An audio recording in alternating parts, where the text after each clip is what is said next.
Basically, I'm an agriculture engineer, and I'm working as a scientist from 2016.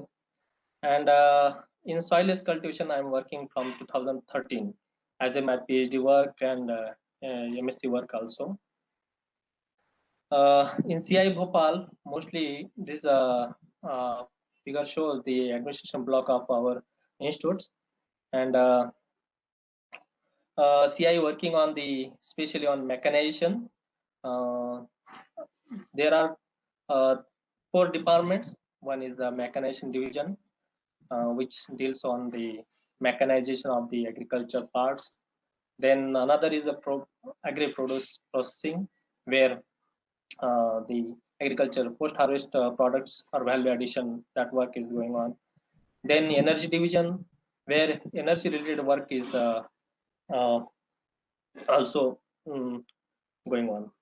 And in our division is the irrigation drainage division, is working on the automation, rotary cultivation, and the mechanization in irrigation and drainage engineering. As you know, the soilless cultivation is my MSc and PhD works.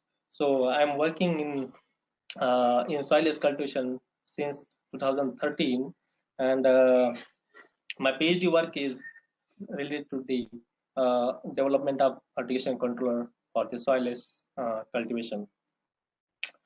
As you know, the soilless cultivation is the future of agriculture because the population of the in the world is increasing, and simultaneously the resources, input resources like water and land, decreasing. So our demand of the food is increasing in the same line as the population increase. So we need to produce more food so we can fulfill the demand of the population. And that's why the soilless cultivation is the future. Coming year also and now is going on, and soilless cultivation is most important for the future. And for the electrical, for you guys, it's also important because all the components or all these soilless cultivation control, without control it's not possible. So it is important for the dear participants. Coming to the soilless cultivation, name says soilless means without the soils we can grow the plants. Is there slide moving? Second slide is there? Yeah, slide is moving. Okay, okay. So the why soilless cultivation is needed, because continuous cultivation of the crop in same land and throughout the years. So cultivating the same crop and same land, then soil fertility goes down and also the salinity increase.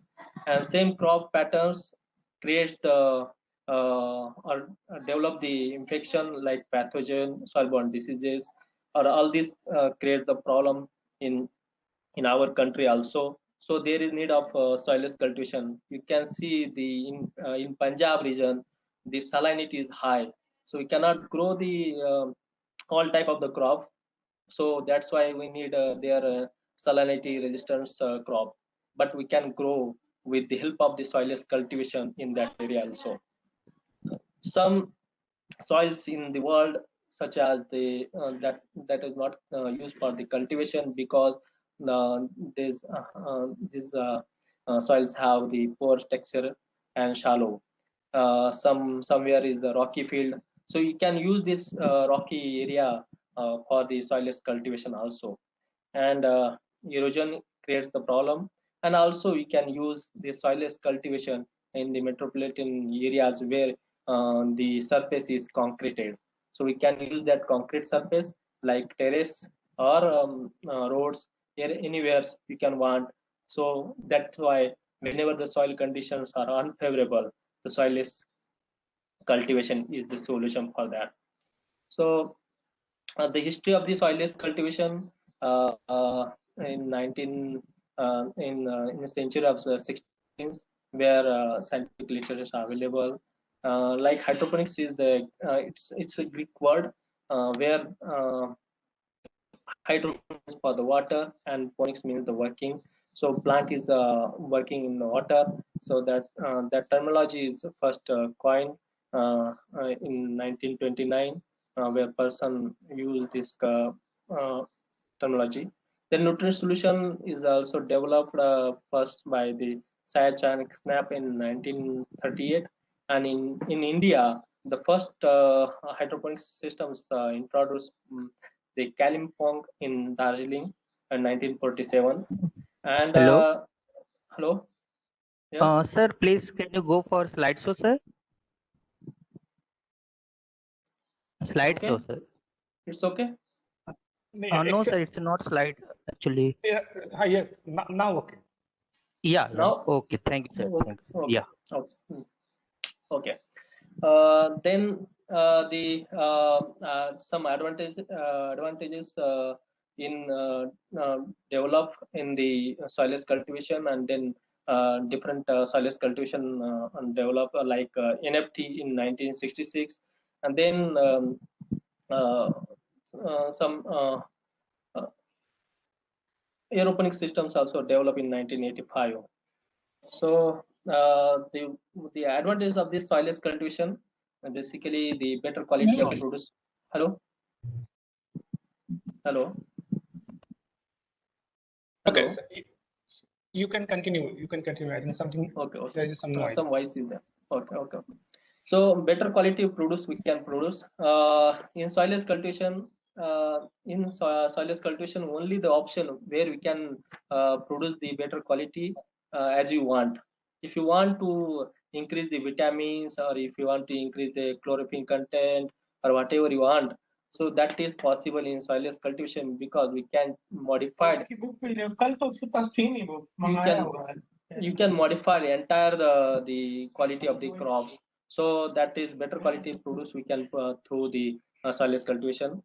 Then this soil-borne disease and pest is not affecting in soilless cultivation. So if there is soil-borne disease and pest, then soilless cultivation is there is no soil-borne disease and pest. And then the continuous cultivation is possible in this soilless cultivation, because here we don't need the cultivation like in soil. We need the plowing, then rotavator, then preparing the bed, and then Saheem Ahmed. apply the seeds and Here, Saheem seeders. Ahmed, mute your mic. Like this, we have to we don't need this in soilless cultivation. That's why we can continuously cultivate the crop and we can harvest it. So based on its efficiency of the water resources is increased in the soilless cultivation, because we are applying the required amount of water only. As in soil-based cultivation, we need more water. Some water is evaporated, some water is leach out, or that's why the efficiency in soil-based irrigation system is low.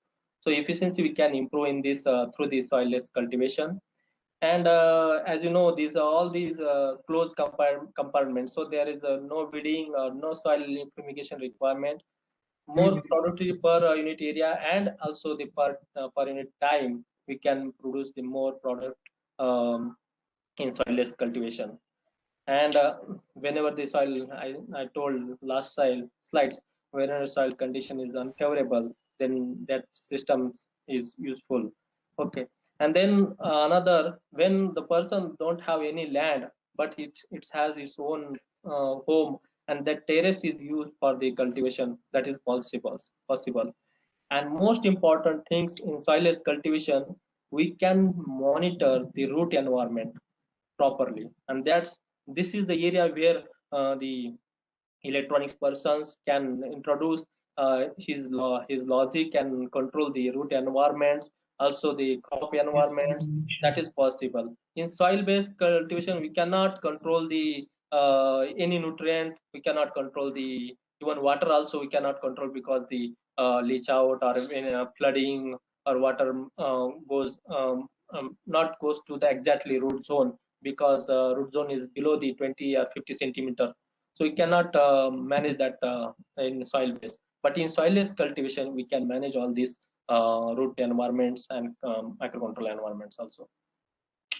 So based on the culture which is used for the growing the soilless cultivation, there are three types: substrate culture and water culture and aeroponics cultures. In substrate cultures, where inert media and non-inert media like coco peat, perlite, vermiculite, that is used for the cultivation. Then that cultivation is another divided into three parts, where type of the substrates. I'm moving this fastly because many more slides here. So type of the substrates, where this is the important parts. As you know, the soil having the all four characteristics. It's having the nutrients, it's having the water holding capacity, it's having the gaseous or water, and also it supports the plants. Same characteristics or same functions is needed for the crops. So that's why substrate culture is mostly used for the supporting the plants, also provide the gases or waters, and also hold the some quantity of water. That is, water holding capacity should be considered, considering the main characteristics in the soilless cultivation, and providing the nutrient, all the nutrients to the plants. That is also important. So reservoir of the nutrients should be in substrate culture. So based on the organic and inorganic, there are two types of the substrate culture. Organic substrate cultures decompose during the time period, and inorganic substrate cultures where we can use the number of years also. And yeah, you can see the peat. It's a plant materials used for the growing, and that's having the high water holding capacity. That's why it's used as a substrate culture. Coco peat also has the water holding capacity, and this coco peat is just a outer shell of this coconut, and it's complex form, and it's available in complex form, and you can use as a material in soilless cultivation. Then perlite is also used because it has a neutral pH, and vermiculite is used. It's also have the इसका uh, centre है कहाँ कहाँ high water holding capacity. Also produce the aeration and drainage through the vermiculite. And mostly in outside the India, rock wool is used because it's भेज दिया in ना the खूब ढंग से growing good environments, similar as the peat. So based on the cultivation methods, we use this cultivation in pot culture, then it is called as pot. Is used in box, and it's called as box culture. So different nomenclature और भी based अभी on the diploma based on फ्लोमा the आने वाले cultivation methods. These horizontal bag cultures, where this is a grow bag. This is a coco pit grow bag or rock wool grow bags available in the world. So in our research, we use this coco peat grow bags for the cultivation of the soilless. And then this is the vertical, where you can use the simple bag and put the coco peat or material, inert material for the growing this crop.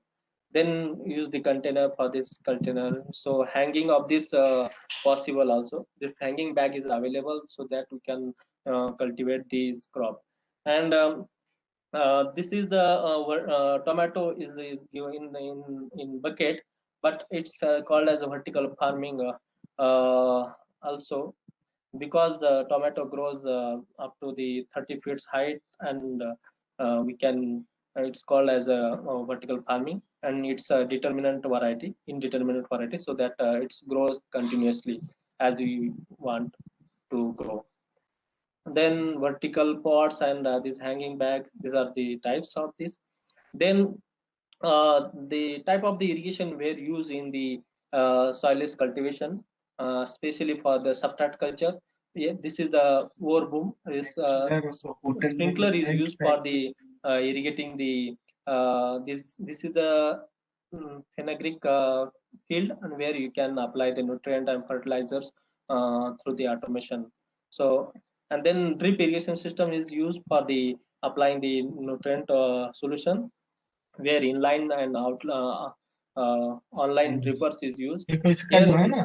Here is a special type of the drippers, that is the strict type of drippers, where is the micro tube is used, and at the end of the micro tube, the stake dripper is used for this cultivation or the irrigation. Then type of the irrigation is in substrat culture is also possible through the subsurface systems. Hello, so hello, some voice is there. Hello, kindly mute. Yeah. Tentative date of the to display selected list. Hello. Then type of the irrigation systems, where the subsurface irrigation, where we can apply the water through the capillary action by flooding the water in the root zone below. Physics, chemistry, mathematics. Here you can see the capillary mat is used. Trough system is used for the applying the water. Then flooded tray is used, where you can apply the water and drain also. And then flooded floor area is, and most of the this irrigation system is used only for the flower cultivation, because flower cultivation grows very closely close sync. That's why the subsurface irrigation system is needed for that. Then fertigation is possible in this soilless cultivation through the this I am showing here the Netafim controller. This cost of this Netafim controller is around 5 lakh to 10 lakh, and that controller, you can see here the doser is here, and this is the nutrient solution tank, different nutrient solution tanks, and then you this while controlling this by giving the amount of nutrient to this dosers, and then according to the nutrient solution take and its place or in drop into the line of the irrigation. That is possible through the Venturi type injector or injector pumps and fertilizer tanks also. Then coming to the water culture, here it's also called as hydroponics, where the plants is cultivated directly in the nutrient solution, and that is also that nutrient solution is classified in two types, in circulating methods and non-circulating methods, where the nutrient solution applied as and circulate continuously in same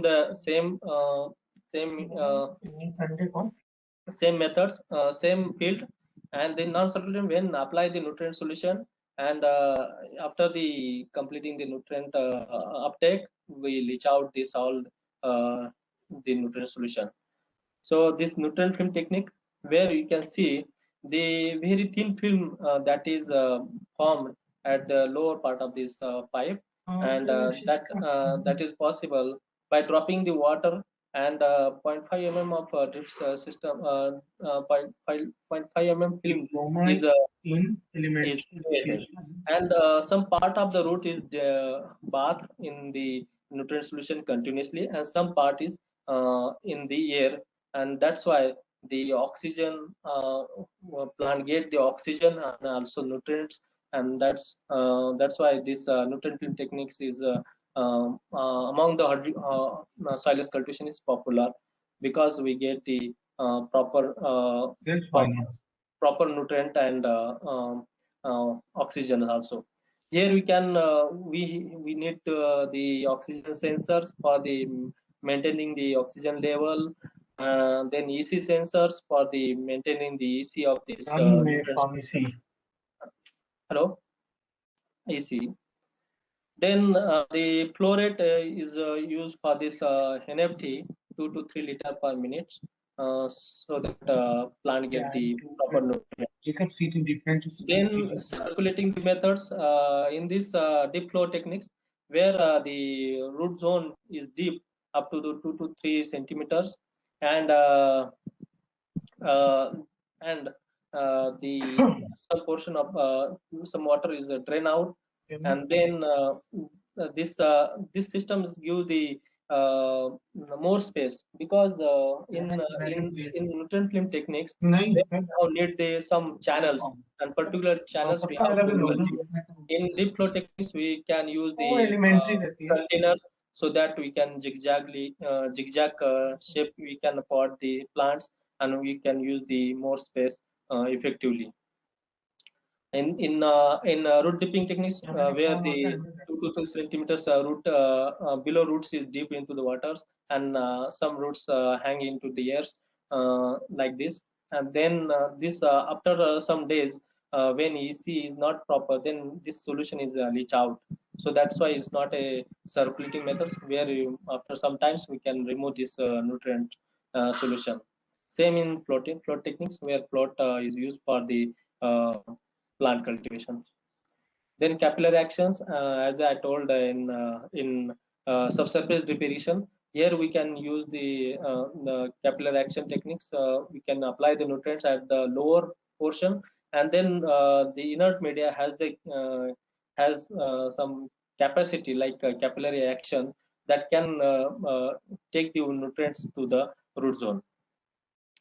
Then coming to the aquaponics, is the another form of the hydroponics, where the aquatic animals is used simultaneously with combination with the hydroponics, so that we can maintain the environment, a symbiotic environment. Here you can see this is the organic type of the soilless cultivation. You can cultivate the aquatic animals, and then that aquatic animal excretion is used as a nutrient solution, and then that nutrient solution is applied to the through the nutrient film and deep flow techniques uh, to cultivate the soilless cultivation. Then aeroponics, uh, in these systems, where the plants is hanged in the air, and we need to apply the nutrient solution through the spray, and that spray should have the fine droplet size, that is the 20 micron to uh, 50 or 100 microns, that is needed, so that droplets is suspended in the air, and the roots of these plants can take that nutrient solution with the help of the oxygens, and that's why here is oxygen and nutrient solution available to the plants properly. And this techniques is uh, very good techniques, but also having the high risk to failure, because where we apply the nutrient solution continuously, if the half an hours the current power is not, current hour power is not available, then whole system may collapse. So that's why the aeroponics system is very sensitive to the technical failure. In this, spray misters is used for the spraying the nutrients. 5 to 15 micron droplets is used mostly. For that, jet nozzles are available, or spray jets are available in the market, and we can use for the to produce the 5 to 50 micron droplet size through the high pressure water pump. So high pressure water pumps is needed to develop the 20 to 100 microns size. You can see the spray droplet size is less than 30. It means it's remained in the air as a fog, and greater than 100 microns means it falls down, fall down of the air because of having the high density. So so maintaining the droplet size is also one of the important parameters in aeroponics. Then different types of the type of the system based on the drainage systems, where nutrient solution were mixed through these stock solution tanks, and fresh water is mixed here. Then EC and pH is controlled, and then water is applied to the field, applied to the field, that is the nutrient solution, and that applied to the field, and that is not used for the another irrigation. So that's why it's called as open, like in electronics open control system. Like the same here, we cannot take the nutrient solution again for the calculation the nutrient solution for next irrigation.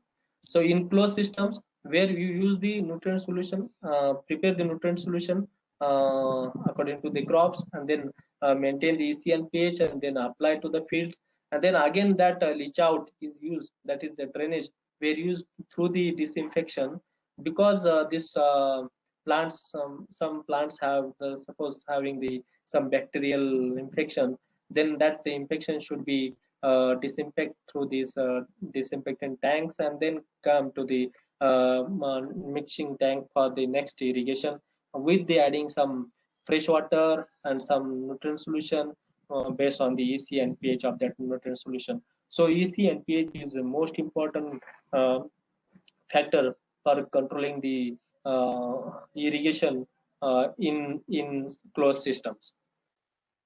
This is semi-closed systems, where we can apply the nutrient solution to the field, and taken into the mixing tanks. After the some periods, that solution is fully flush out, or entirely change the solution, and we replace the new solution here in nutrient mixing tanks, so that we can save the crop due to the EC and pH, high EC and pH in this system, through this system. So water disinfection, there are different methods that can be used for the disinfect the nutrient solution in hydroponics and aeroponics, because in substrate culture, where we cannot use the water, we don't use this water for the next irrigation. So in India, the open cultivation system is mostly used, because they applying the nutrient to the substrate, and then that is leach out to the environment. Then this combination of the all these hydroponics, aeroponics, or substrate culture, we can use in vertical. Then it's become a vertical farming. So you can see here the substrate culture you use in the wall, where the substrate culture is used for the growing this crop. This is also nowadays is nomenclature is the green wall. Okay. Then A shape, the frame is used to cultivate the crop. So in vertical farming, main motive is to use the less area, produce the more crop. That's why that's called as vertical farming. In India, this some private company, they are producing the turmeric in vertical farming. I'm especially given this figure, because this picture, because they claim that we can grow the crop, 100-acre turmeric crop in a 1 acre. It's you can see the potential of this vertical farming, that is the soilless cultivation, because we use the soil, then it is heavy structure, so it may be collapsed. That's why the soilless cultivation has the low bulk density, so that we can use this in vertically. Here in substrate culture, they use the coco peat and some organic materials, and they develop some formulas and to preparation of that media, and they claim that we can produce the 100-acre turmeric in 1 acre. This is the potential. And also, not only this, they produce the more crop per unit area, but they also claim we can improve or improve the quality of the turmeric. They claim that the turmeric, in turmeric, the special component is curcumin content. That curcumin content is increased up to the 5%, and that 5% curcumin content is used in the pharmaceutical, in different products, also cosmetic products, and some tablets also develop some tablets also develop through this curcumin contents. Then coming to the another terminology, indoor farming. So up to this, we use the soilless cultivation in open field, or in greenhouse, or in a shade house. But if you want to grow the crops in indoor, in the house, where we cannot get the sunlight, so photosynthesis active radiation is most important for the growing any crop. So this photoactive radiations having the range, blue range is 400 to 450 nanometer, and red range is 600 to 640 nanometer, and it is approximate 23% of these sunlight. Okay, and this sunlight is not available in the inside the any closed chamber. So there is a need of the artificial light source, and that artificial light source are available, like incandescent lamp, then high pressure sodium lamps, then metal halide lamps also use, fluorescence lamps. But the light emitting diodes is emerging nowadays, and that's why uh, the Nobel Prize is given to that person, where they develop these LED lights, and this LED lights uh, gives the more advantages. If you see the lifespan of this all these different lights, you can see the very less compared to the LED. Okay, and also the different light, if you use this different light, then temperature of that surrounding to the crops is increased, and it's very difficult to manage that temperature. um, so even in the open field, we cannot control the temperature, and such temperature, how to control if you using this light. So LED is the only one option we can use. uh, we can use. So the temperature of the environment should be maintained around the 21.1 degrees Celsius, if you use the as at a distance of 10 to 16 feet. And you can see the spectrum which is available for in the LED light, so that all the spectrums are used for the for the plant growth. Then spectrum requirements in plant growth, it's importance. You can see the initial, when if you want to grow the seedlings in nursery, then if you provide the red lights, then the growth, we get the growth, good quality of the growth. Then in developing stage, the plants need a red light and blue light combination also. In flowering stage, red light is required in large volume. So here you can control the light volume also. You can combination also. So sorry. So we can control the light uh, through the automation systems, and different stages you can analyze the different stages according to the light also. We can manage to crops, so that crop get the good crop, we get the good crop productivity. So this is the importance of the lights. If you grow the paper under the LED light, uh, then there is need of the temperature should be in this 26.6 degrees Celsius to 26 degrees Celsius in day and night. So in LED we can that can be possible through the LED light. So LED light creates the temperature around 21.1 degrees Celsius, which is middle of this range. Then humidity is also important.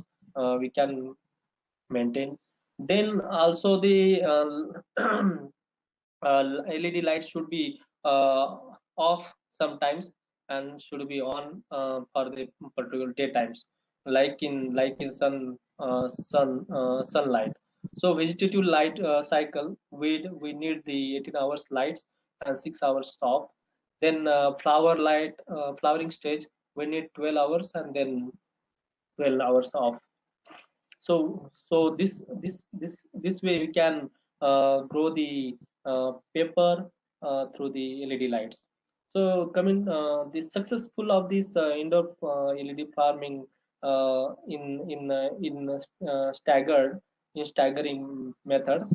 Though this is the statistics we can see, 25,000 square feet area you can use, so we can produce the 10,000 heads of the lettuce per day. Okay, and then this is the 100 times more than compared to the traditional, and then the less 40% less power is required uh, as compared to the traditional. And the LED light, due to the LED light, the plant growth is obtained very well, and that's why the food wastage is reduces in the indoor farming.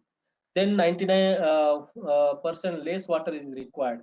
If you can imagine, suppose 100 liter of water is required for open irrigation systems for cultivating the lettuce crop, the only 1 liter of water is needed for to grow that crops in soilless cultivation through the LED light farming. Then the impact, as I told in previous slides also, the soilless cultivation is used to increase the quality of the vegetables or products. So we can improve the quality of the vegetables through the LED light.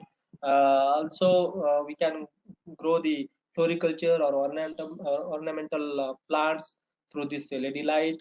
And biopharmaceutical, in pharmaceutical, we can improve the quality of these medicinal crops also. And this terminology is the fortification. Fortification means we can increase the uh, increase the good quality elements in the plants, like vitamin, like chlorophyll, or some like curcumin content as turmeric. That is called as fortification. We can increase the quality through these light LED light. So soilless cultivation, that's why soilless cultivation is needed in future also. uh, so effect of the LED light, you can say different lights. Suppose UV light is used, so there is no exposure for better growth. But you take the violet light, so you can enhance the color, you can enhance the taste, you can enhance the aroma of the plants as you required. So you can, that's that case you use these violet lights. If blue lights you use for the increase the growth rate. You can see here, lettuce is grow only 21 within a 21 days in through the LED lights. If you lettuce grows in open cultivation in greenhouse, it's required uh, 50 to 60 days.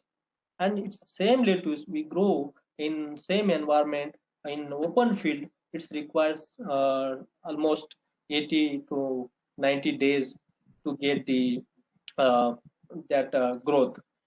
And you can see the soybean in open field. Soybean requires 120, almost 120 and 130 days. But you can grow this soybean within the 55 days through the LED lights. So it's imagine of the LED light of this through these blue lights. So likewise, green light is used to enhance the chlorophyll and pigments. Different type of pigments is used for the different purposes. We can uh, manage the green light so they can get that. Then yellow light uh, is less exhibit reduce the growth as compared to the blue and red lights. and blue lights is combination with the red lights gives the more yield. So nowadays, number of researchers use these blue and red LED lights with combination of the UV lights for the production of the soilless production. You can see here blue and red LED light grow light combination. Then this is the LED light farm in Japan, and you can see the by using the LED light we can even grow the cucumbers. Why I want to say here emphasize for the cucumber crops, because hydroponics or aeroponics that is possible, then that is used for only the leafy vegetables, but we can use also for the cucumber, capsicum, or tomato also. In India, this is the indoor farming uh, using the LED light at CPCT IRI New Delhi. As Dr. Murtuza Hassan maybe given some slides on this or some information, but this is the vertical farming where use the LED light uh, for the controlling the uh, given the light in closed chambers where we produce where we created the closed chambers and only the LED lights on which the crop is grown. You can see the how healthy and produce the lettuce crop. This is the lettuce crop, and in 3 layers only. And we measure the different parameters of this lettuce crops through the irrigam machine, so we can get the photosynthesis rate or CO2 concentration, or all these is needed for the automation or maintain required for the maintenance for the crop growth. So CO2 also important, oxygen is also important, and then light, you know better way. Then coming to the in Indian condition, the soilless growing media used in India, especially uh, uh, in nursery. Uh, in India, only we use the soilless media for the nursery growing. Nowadays, some entrepreneurs are interested and they use the coco peat media for the growing the different types of the crops. Then here, the uh,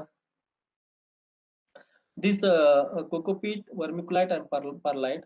This combination, 3 volume of the coco peat, 1 volume of the vermiculite, and 1 volume of the perlite is used to mix, and that mix mix media is used for the soilless seedlings growing in nursery. Okay, you can see the here is the coco peat, perlite, and vermiculite is used for the soilless, and then these seedlings transplanted in the open field and also in soilless cultivation. Then the crops, you can say how many crops can grow in soilless cultivation, in different soilless cultivation like subtract, hydroponics, or aeroponics. So you can see the vegetables: tomato, lettuce, cucumber, brinjal, cabbage, cauliflower, radish we can grow also. Then flower: gerbera, rose, marigold, chrysanthemum. These are also grow. And then fruits: strawberry, raspberry. That also grow in soilless cultivation. But coming to the important part is the nutrient management and water nutrient management in soilless cultivation. In soilless cultivation, we don't have any nutrients in media also, in water also, so that plants can grow as like soil having the all the 13 elements uh, that is needed for the plant to grow. So we have to add this 13 elements, these micro and macronutrients like NPK, calcium, magnesium, sulfur, iron, zinc, manganese, boron, copper, or molybdenate. So this all the elements is needed for the plant growth, and that all elements we have to add artificially. We have to add manually to the soil systems, and this all the nutrients we can get from the different form of the fertilizers like monopotassium phosphate. We can get the potassium and phosphorus both. Then potassium nitrate we get the phosphorus and nitrate, nitrogen. Like this we can get the all the nutrients, and three important nutrients that is available in air and water naturally, so that is not needed to control, but somewhere like indoor farming we have to control the CO2 concentration and oxygen concentration for the plant growth. For preparation of the nutrient solution, this is important. Suitability of the fertilizer for the fertigation, it's very important because here fertilizer solubility and their capability is important parameters.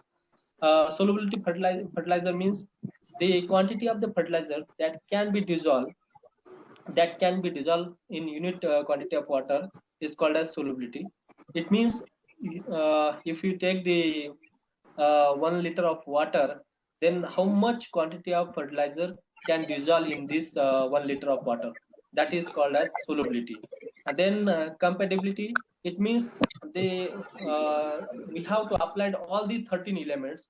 So we have to apply in combined. We cannot apply the first nitrate, then calcium, and then apply the micronutrient like boron, zinc. But we have to apply it in combinedly. So we need to know the compatibility of that within the combination of these fertilizers. So here I have given one example of solubility of the nitrogenous fertilizers. You can see the calcium nitrate. Yeah, if you in calcium nitrate, nitrogen content is 15%. Okay, this is the form of the fertilizers. Then we get the nitrogen from this fertilizer is 15% only. If you apply 1 kg of if you dissolve 1 kg of this fertilizer in 1 liter of water, you get the 15 gram of the nitrogen. Same we get the 19% means 19 gram of the nitrogen calcium. But that solubility, if you want to dissolve this fertilizers, we 1 liter of water we can dissolve easily 1.2 gram of 1.2 kg of calcium nitrate. Okay, like this we need to consider of this solubility. Then coming to the compatibility, from this all these nitrogen these fertilizers are combined to each other, but we can see the calcium nitrate is not suitable or not compatible with the phosphorus. Okay, and also least compatible with the sulfate. So we have to care here to prepare the nutrient solution, so or prepare the stock solution accordingly to keep this calcium nitrate and phosphorus fertilizers separately. So therefore typically a nutrient solution can be prepared in 3 tanks. When one tanks where calcium and potassium potassium and micronutrients we can use, we can dissolve in 1 tank, and another tank is needed for the micronutrients with the phosphorus. So phosphorus cannot mix with calcium. If this phosphorus and calcium mix at the same time, then it's create the colloidal form of the solution, and that colloidal form of solution cannot apply, but it is not possible to apply the in any form of the soilless cultivation. If you applied, then that form of the solution cannot utilize or that form of the solution or nutrient cannot take by the plants, because the solution become a colloidal forms. So we need to prepare the nutrient solution with two tanks, tank A and tank B, and tank 3 where acid tank is needed, where sulfuric acid is used uh, for the maintaining the pH. If you add these nutrients, then the pH is alkaline form. We need to is acidic form. Um, uh, I will I will give you some information on this in next coming slides. So, preparation of the stock solution, water quality is most important because the water quality having the is different types of ions, and then pH. So EC of this water and pH is we should know before the preparation of the stock solution. And then carbohydrates and bicarbonates is also affecting the stock solution while preparing the nutrient solution. Then another concept is EC. So that's why EC is important. If you dissolve materials in water, then EC will become higher in that material. So EC should be maintained in such a way that we can plant can survive with that EC, and that's why EC is important. And pH, you can see here, pH is 5.5 to 6.5 range. That pH, this range of the pH, that solution of the nutrient solution pH is suppose 5.5 to 6.5. Then all the micronutrients and macronutrients can get the plants. Okay, plant can easily take this nutrient, macronutrient and micronutrient while nutrient solution having the pH in the range of 5.5 to 6.5. And you can see different types of the crops having different pH and EC requirements. Here pH mostly in between the 5.5 to 6.5. So we can maintain pH through the pH sensors. Then EC, where EC should be in the range of 1 to 2. You can go up to the 3 or up to the 4. Decibel per meter, but that EC may affect the crop. So this slides is from our research work. We use this fertilizer combination for the cucumber crops. Okay, and this nutrient concentration was prepared by suggested the Sunil and 2019. They given the some formula and given the some concentration of this nutrient solution which is required for the cucumber. Here is this ppm form is given by this researchers. This ppm concentration should be maintained throughout the crop. Okay, we use this nutrient solution throughout the crops. So to get these ppms, we have to add these different types of the fertilizers in a 100-liter stock solutions. We prepared the 100-liter stock solution where calcium nitrates required 9.7 kg. Okay, so if we I dissolve this 9.7 kg, I get some nitrogen and I get some calcium, but that calcium quantity match with these 9.7 kg. Okay, so likewise we match, and that proportion of the nutrient composition we use, and we can calculate this ppm concentration. But this quantity of the fertilizers dissolves in tank 1, tank B, so that this calcium nitrate is separate and phosphorus that is in separate tanks. Okay, and this stock solution is 100 times concentrated. It means if you if I want to apply the 100 liter of water for my crops, then I have to use only the 1 liter of stock solution from this, and 1 liter stock solution from this, so we can maintain this PPP concentration in the final application, final mixing tanks. Okay, and then that solution is applied to the field. That's why the preparation of the nutrient solution is the most important parameters in soil cultivation. Then also some researchers in HIPAA suggested we can also vary the concentration according to the crop stage. This is also the cucumber crop. We can, for 0 to 14 days, we maintain this ppm concentration. We can maintain this HIPAA suggested this concentration, so we can get the good quality of the cucumber and high production.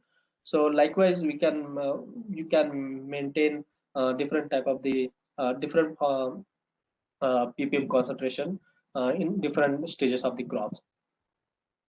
Then then in greenhouse soil cultivation, coming to the India's greenhouse cultivation is rapidly increasing in India, and is now it's estimated around 1 lakh hectares of the greenhouse used in India for the cultivation of the different type of the crops or nurseries also.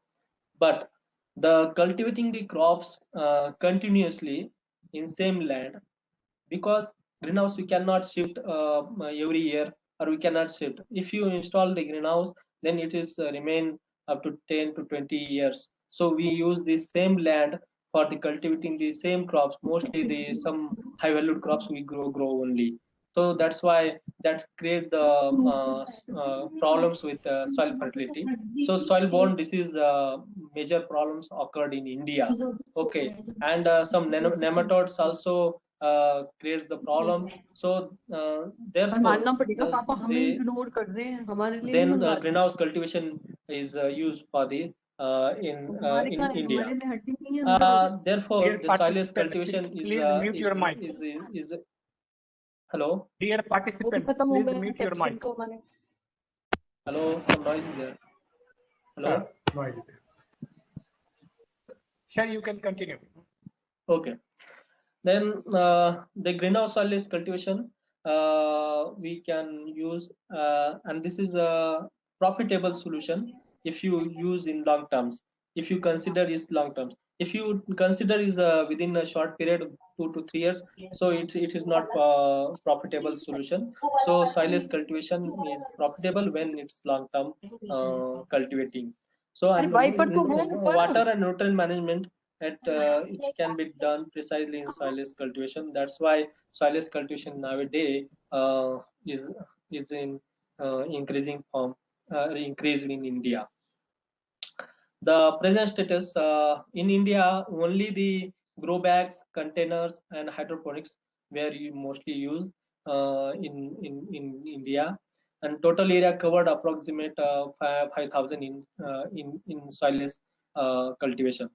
Okay, then only the high value crops where flowers and nurseries we can grow. And in India, I already told that open loop system is used because we cannot control the nutrient solution for circulating is it continuously in in soilless systems, because the absence of the sensors and controller. So that's why the technical some technical uh, trust is needed, and that is lacking in India. Okay, and then this is the area where you can contributes for the soilless cultivation. So why automation? Everyone know the water is a limiting source, and what water resources should be utilized in high water use efficiency, and that's high water use efficiency only achieved through the application of the water at right amount, right time, and right way or methods. So I can say right way and methods. Then we can consider the drip and micro sprinkler irrigation for the irrigating the agriculture fields. Okay, then that micro irrigation systems need the high level of expertise. You know, these microcontrol irrigation systems mostly mostly work on the principle of low volume and high frequency. It means they apply less amount of water in number of times.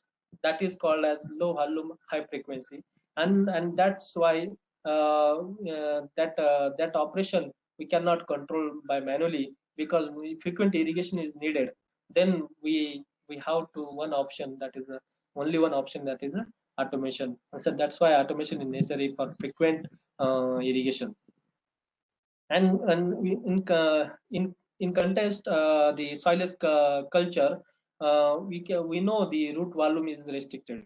As I told, the root volume is restricted in soilless cultivation, and that's why the water available for the plants is very low, and that's why low volume of water is applied frequently to optimize the crop productivity. Same nutrient solution is applied to each irrigation in soilless cultivation to prevent the nutrient imbalance in the root zone. If you not provide the nutrient solution in the root zone properly, then nutrient imbalance means where EC or EC of this nutrient solution is increased in the root zone, and that affect the crop growth. So that's why the concept of the irrigation is low volume high frequency is needed in soilless cultivation also. You know, the better way, the automation is nothing but the operation, or any operation with or without manual, and we can increase the application efficiency or reduce the labor. As you know, the labor shortage is a very important factor in our country. So these are the water management control systems uh, in soilless cultivation. Is irrigation control, where irrigation scheduling we can control through the timers, through the sensors, through the models, and through modelings, that is nutrient solution uptake we can use for the uh, irrigation in soilless cultivation. So irrigation scheduling is the decision when to and how much to apply. So these two words is important for the automation or irrigation control. Okay, when to means when to apply the water to the crop. It is important. That is the triggering point in your electronics concept, and how much is when means to quantity, the volume of water, nutrient solution we have to apply it to the crop. That should be known. So that these two question we can answer through the irrigation schedulings, and the objective of the irrigation scheduling should be maximize the yield or increase the efficiency likewise. Okay, and uh, uh, and as in soilless cultivation, frequency of the events will depend on the type of the media. Okay, that's when to irrigate, it's depend on the type of the media, then size and maturity of the plants. Okay, so the when to irrigate is depend on the type of the media and plant media. Okay, if you consider the substrat culture, that is coco peat or in a media like coco peat or coco rock wool, so that having the high water holding capacity, it means that hold the some waters, and that water can be utilized by the plants after the irrigation throughout the days, we can also say. So the irrigation in this coco peat substrat culture, we have to schedule 6 to 8 times daily. And if you consider the hydroponics, where we apply them continuously, and we have to apply nutrient solution at every 10 minutes or 30 seconds, and in aeroponics we have to apply it at every 5 minutes for a 30 seconds. So this is this irrigation scheduling is important for for the start of the irrigation, but it's very difficult to how much it's very difficult to quantify the how much amount of water. So that's why we need the moisture sensor, tensiometers, some model, so we can predict the amount of water. And then in soilless cultivation, that the drainage, that is leach out, is the important parameters.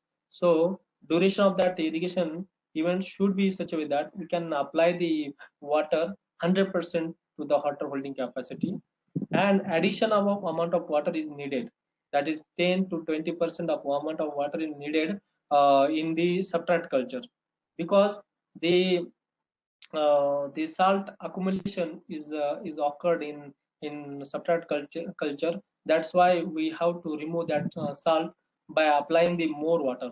So this is the fundamental rules in soilless cultivation. We have to apply 10 to 20% extra water in substrate culture, uh, as uh, as we applied for this substrate culture only.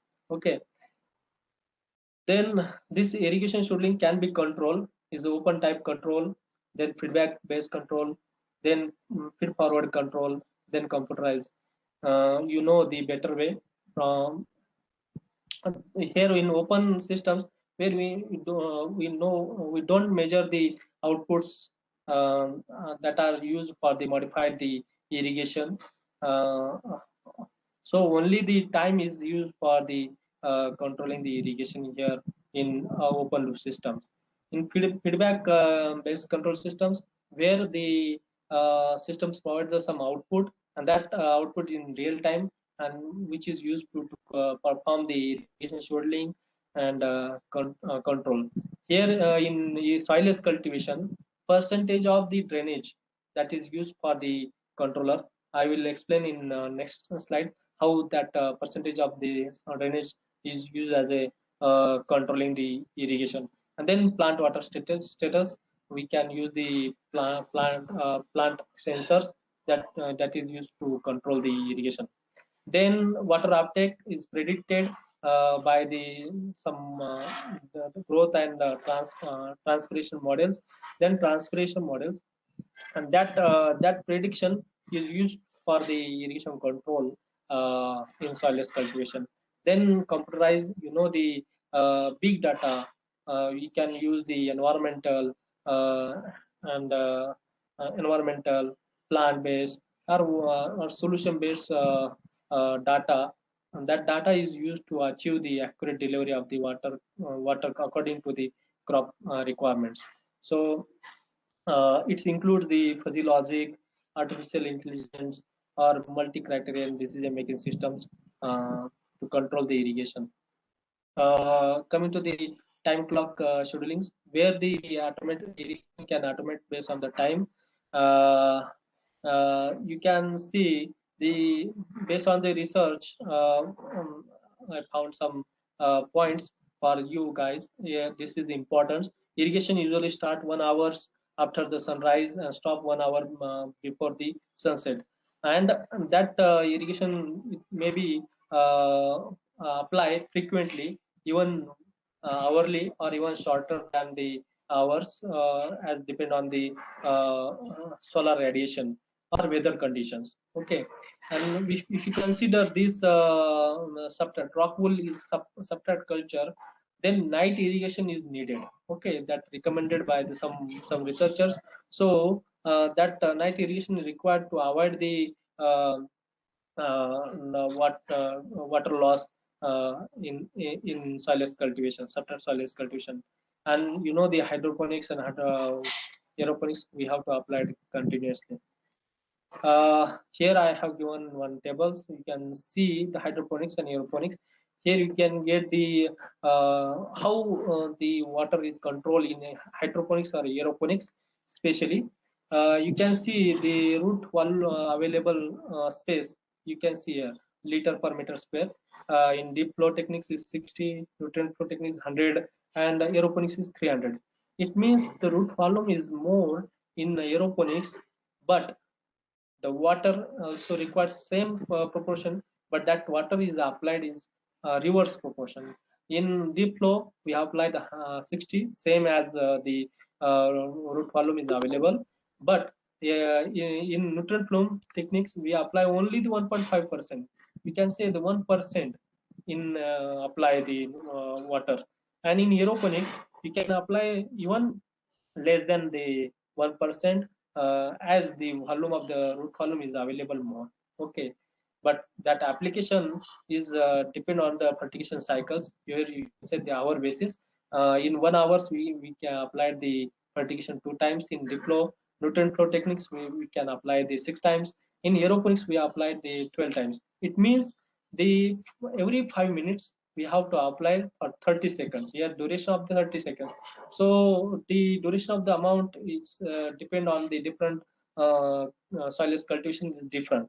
Okay, and same in hydroponics, we can apply the every 10 minutes 30-second nutrient solution apply, and then for the 5 minutes, yeah, every 30 minutes in deep flow techniques. Okay, and you can see the application, the volume of water application, yeah, then that is nutrients application supply in deep flow technique only the 80 liter per meter square per day. Okay, and same we can see in aeroponics, we apply the 480. Okay, means we applying the more nutrients, less time. It means there is a some some oxygen is available, some form of the oxygen can get the plants also, and nutrient also can get the plants. Okay, so in nutrient techniques, some oxygen and some, but in deep flow techniques, oxygen is reduced. That's why the superiority, you can say the best hydroponics or soilless cultivation is the aeroponics, but it has the risk, high risk of the technical failure. If I say the power is not available for a 10 minutes, then one irrigation cycle is missing, and that may be hamper the crop yield. Okay. Then coming to the sensor-based irrigation control, here sensors are the extremely important importance for the controlling the irrigation, and sensors give the feedback to controller. Okay, and different types of sensor, weather-based sensors, the temperature, radiation, relative humidity, and ET. These sensors you use to calculate the evapotranspiration based on the different, or these sensors you use as a input for the model, some models that can predict the water requirement or nutrient requirement of the soilless crop. And some sensors like tensiometers, VFDR, TDR, soil moisture sensor, this used for the soilless cultivation, in soil cultivation. But this sensor is not suitable for the soilless cultivation as it is, because in soilless cultivation we have to we applied the nutrient solution continuously, and in nutrient solution you know the nutrients having this its EC, so that EC may get hamper this type of the sensors, so that this type of the sensor is not suitable, because and this type of sensors required frequent maintenance and calibration due to this high AC. So that's why this sensors, those are suitable for the soil. It is not directly suitable for the soilless cultivation. So tensiometer used in the soilless cultivation in subtract culture, where the subtract having the potential. In water, in hydroponics or aeroponics, we cannot use this type of the sensors, because there is no tension. Okay, simply the water is applied in at the root zone. But in subtract culture, that is coco peat or vermiculite or rock wool, there is some metric potential that can be measured through the tensiometers. Okay, and that modified tensiometer is needed. Okay, according which is for the especially for the soilless cultivation. Okay, then plant water sensing techniques that sense the plant parameters like temperature, the canopy temperature, that is leaf temperature. If leaf temperature, certain range of the leaf temperature is fixed as a set point. Okay, the water is not available for the plants, then plants start the respiration, and that respiration we can that respiration is correlated with the temperature. Okay, the temperature is also increased. If that range of the temperature increase, then the irrigation scheduling start. So this type of the sensors in combination we can use also. Different types of the researchers here use the solar radiation. Okay, this light sensors is used for the measure the radiation, and this cumulative radiation is used for the controlling the or start of the irrigation. That is only for the when to irrigate. That is uh, radiation based methods can be used when to irrigate, but how much irrigate it is not possible through this type of these sensors. Okay, means we get only the start point, but here in this these researchers they concluded that zero point 0.4 to 0.6 megajoule per meter square radiation, the cumulative radiation is there, then closed hydroponic systems can irrigate. Okay, start the irrigation, and then they stop the irrigation based on the drainage from this field. Okay, that is 30% drainage is there, then stop the irrigation. Like for 1.4 to for 1.8 megajoule per meter square radiation is accumulated, then hydroponics systems get started in open system. That's this is for open, this is for closed. They found this relation is good for the controlling the irrigation through the solar radiation. Okay, you can see here Ta et al. 2012. They studied this solar radiation used for the start the irrigation, and load cell that is used to measure the drainage amount, that is quantity for the end to stop the irrigation. You can see here irrigation start based on the solar radiation. They studied the high irrigation frequency, means the if the 120 joule per centimeter square radiation is cumulative radiation is reach, then irrigation start. Okay, and then if 160 joule per centimeter square cumulative radiation reach, then irrigation start. It means the number of irrigation events is occur in this, and the less irrigation events occurs in this. Okay, so according to this they create one figure we can easily understand. They the irrigation starts, amount of water is added, this cumulative irrigation. Okay, this is cumulative irrigation up to this, at the one place the drainage rate also start. Okay, drainage will not occur at initially because the some water is absorbed by the coco peat or perlite or rock wool, and then drainage will start. Okay, then the drainage has the uh, drain ratio. If you apply the 100 liter of water, then 20 to 25 liter of water should be drained. Okay, that then the stop the irrigation. So here you can see the drain ratio is 20 to 25%. They found it's found for the controlling the irrigation. That is means end to irrigation. Irrigation stop when the drainage occurs 25%, and irrigation start when the solar radiation, cumulative solar radiations reach to this amount. Okay, and they found the little difference between a low irrigation frequency and high irrigation frequency in comparison to the yield. Okay, fruit yield.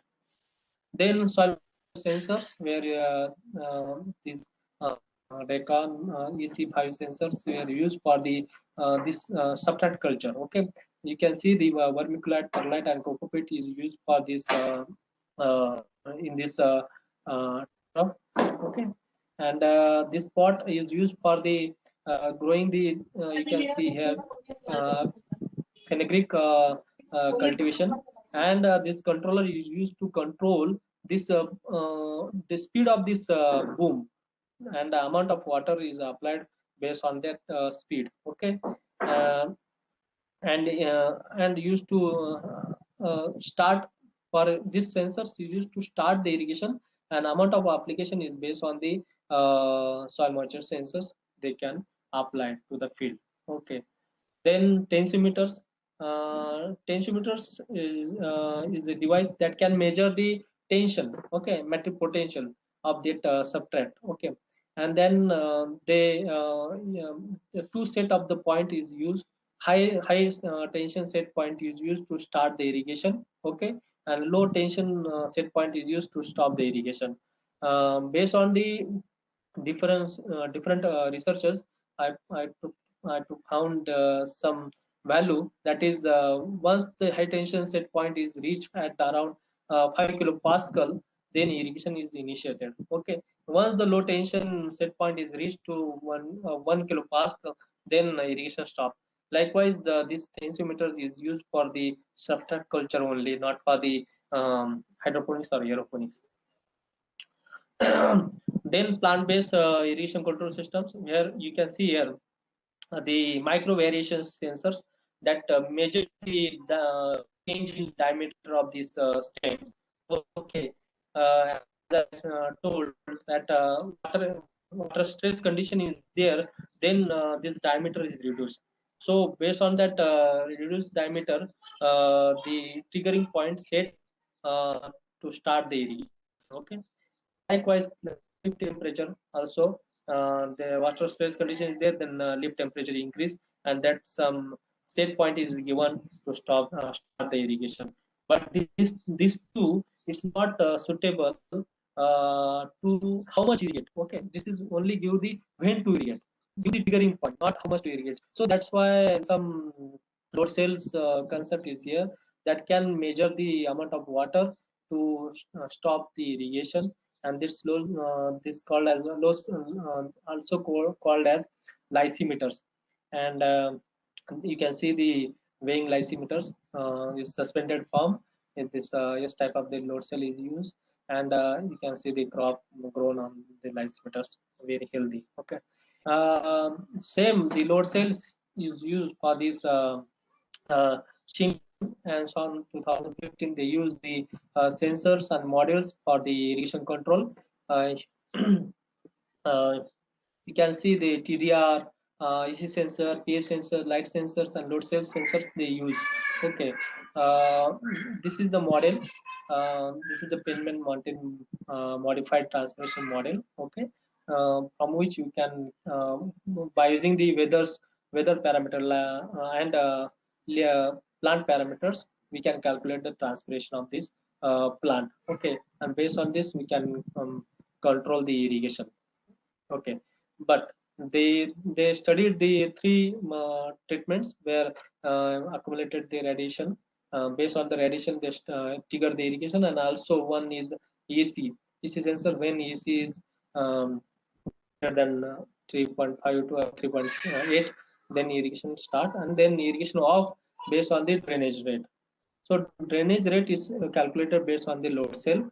By using the load cell, you can calculate the drainage rate, and by using the EC sensors, you can measure the EC and according to stop the irrigation.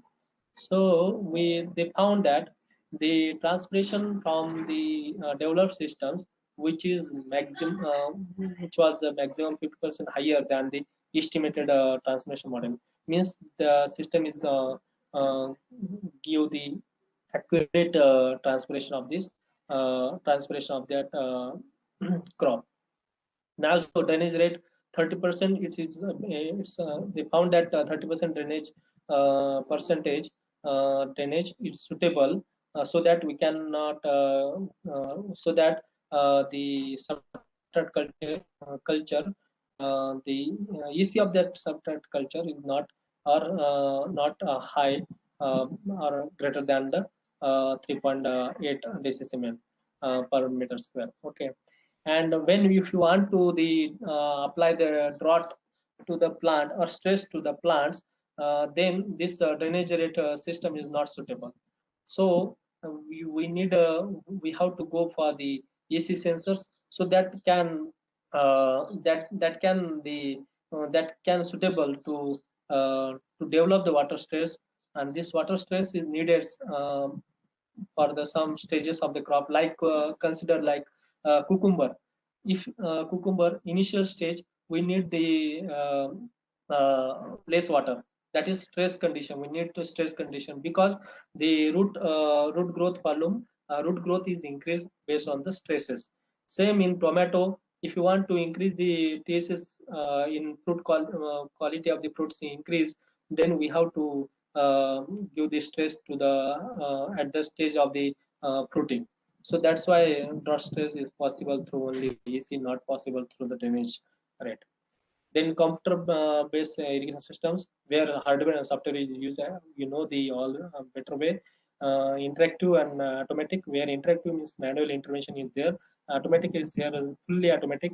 So nowadays, artificial intelligence is used to automatically irrigate the field. And this is the foundation. Stedil NATO et al. 2014, they developed the partition automatic control system that can synchronize the nutrient solution demand and supply. Uh, they use the two criteria, two strategies. One is to control the nutrient solution supply based on the uh, crop transpiration estimation, and second one is to control the nutrient solution supply, nutrient solution concentration, to control to prepare the nutrient solution based on the leach out electric conductivity. And then this nutrient solution supply, uh, uh, they use the weather station and environmental sensors used to use to get the input data to hydro this control software, and estimate the transpiration, and that transpiration is used to start the irrigation. Based on that accumulated transpiration, they start the irrigation. And you can see the environmental sensors. This is humidity sensor, temperature, radiation sensors, and then temperature sensors. All these sensors, we get the data, and based on this, we calculated the different based on the different model, and we get the crop transpiration, and then that crop transpiration, accumulated crop transpiration, is used to control the pumps. Okay. Then another strategy is to nutrient solution concentration, where the leach out EC, means drainage EC, is considered as a to drain out the leach out. Okay. If EC is greater than some preset value, then all the nutrient solution drain out and new nutrient solution should be prepared. So likewise, each irrigation cycle they prepare the nutrient solution, and the EC should not be greater than the 3 dcm per meter, and they found that it's good for the plant growth. Okay. And how they use these ECs, EC can maintain. You can see the EC sensors get the value. Suppose EC is targeted is equal to targeted, then this solution A and solution tank B and water tank, then that mix it and then apply. If this is greater than targeted, then the less amount of stock solution is used to mix in this and then apply. And if this less uh, than the targeted, then more nutrient solution stock solution is used to irrigate the field. Likewise, they found the this system is effective to adjust the frequency of the irrigation, and also they maintain the leach out electric conductivity at preset level is 3 decibel per meter, and it's used to reduce the nutrient solution application also, and it's better to reduce the plant water stress condition at high water requirement. Then speaking plant approach is there for the automatic fertigation control. This is the artificial intelligence. Here you can use the artificial intelligence, where CCD camera is used to control the irrigation. You can the Ahmad et al. 2011, they use the camera, okay, CCD camera. That camera take the picture. That image is used, and then image is processing. They did the image processing, and then they develop the criteria. That is, if water plant is under stress, then the width of the way this plant is reduced. Okay, that is the width of the wilt condition, and this initial width condition is high. So this width condition, based on this width condition, they can irrigate the irrigation. They used to irrigate the irrigation. Okay, and they found that the more 20% the canopy shrinkage occurs, then start the irrigation. This is one rule. And another rule, when we apply the irrigation, then plant don't show the immediate effect on the shrinking stop. Okay, then that plant requires at least 10 to 15 minutes to get the normal condition. So they consider the another rule to apply the water only for the 3 minutes and off. So here they use the only concept like to trigger the irrigation based on the image processing and stop based on the time base. Okay.